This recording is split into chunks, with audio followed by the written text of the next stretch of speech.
Como pueblo de fe nosotros creemos que Dios nos cuida y acompaña en todos los momentos de la vida. Pero, ¿qué podemos pensar de las veces en que personas buenas se accidentan y mueren? ¿Qué podemos pensar de nosotros mismos que quizá queremos llevar una vida conforme a lo que manda Dios y tenemos dificultades? ¿Dónde estaba Dios cuando nos pasan estas cosas? Bienvenidos a Meditaciones Peregrinas.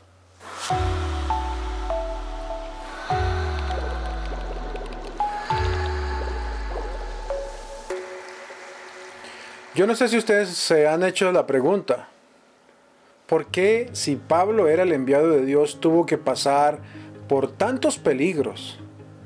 Lo apedrearon, fue encarcelado varias veces, sufrió naufragios. ¿Acaso no se supone que el enviado de Dios está acompañado por Dios en todo momento en su camino? Pienso que es una pregunta razonable, pero esta cuestión entraña también una respuesta razonable. Dios sí lo acompañó, porque no pocos han muerto en la cárcel, no pocos han estado ahí por muchos años, o después de haber sido apedreados, pocas se han levantado, o en un naufragio pocos han tenido la oportunidad de salir ilesos.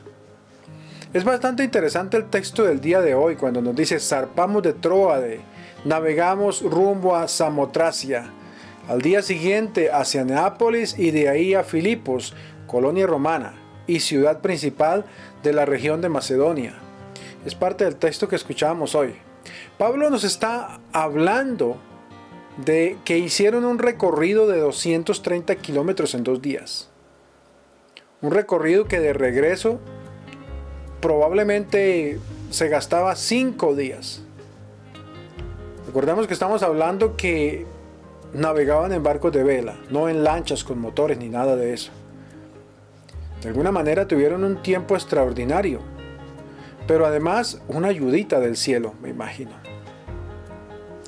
Un gran apóstol que se enfrenta a los caminos como lo hizo Pablo, a las distintas circunstancias, se enfrenta a toda clase de peligros día tras día.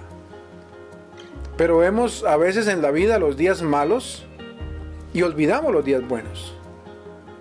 Nos pasa como aquel hombre que después de salvarse de un terrible accidente, en un sitio muy peligroso por cierto, su carro rodó y se salvó de milagro. Después se decidió a pagar una promesa o una manda, le llaman en algunos sitios, y era un santuario famoso a dar gracias a Dios.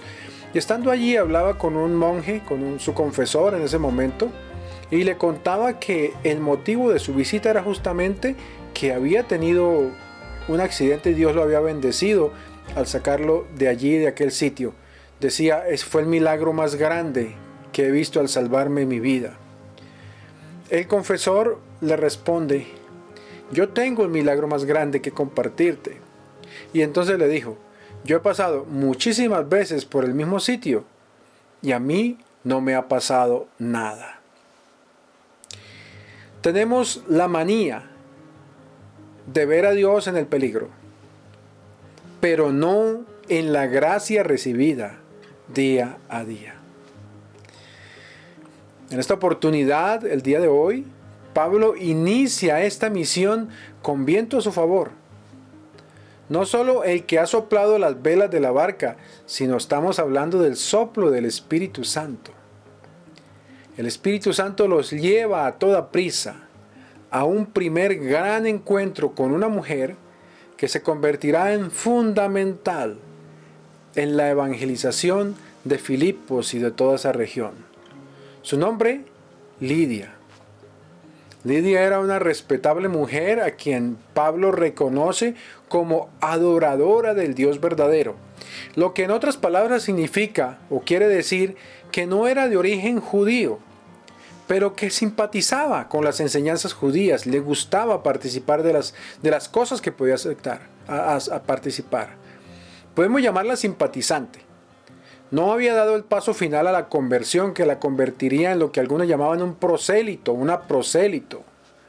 Ella gozaba de cierta posición social Era una negociante, como nos dice el texto, una negociante, y nos deja ver que aunque las mujeres de esa época vivían bajo el control de sus esposos, el caso de Lidia parece ser un poco distinto. Probablemente lo que pasaba era que ella había enviudado. Esto hacía que ella misma estuviera controlando sus negocios. Además, fue capaz de invitar a los apóstoles a quedarse en su casa. Una cosa que estaba absolutamente prohibida para una mujer casada, sin el permiso del marido, invitar a alguien a su casa. Filipos es una ciudad que se encuentra en lo que hoy es Europa, razón por la cual es la primera vez que, de acuerdo con el Nuevo Testamento, una mujer europea se convierte al cristianismo. Por eso muchos la consideran a Lidia la primera europea en convertirse. Los caminos difíciles recorridos por Pablo nos hacen meditar, Señor, que a pesar de las contrariedades, tu Espíritu Santo lo acompañaba y nos acompaña.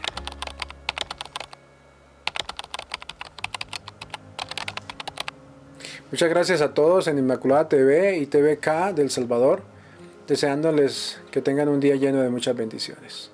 En el nombre del Padre, del Hijo y del Espíritu Santo. Amén. Feliz día para todos.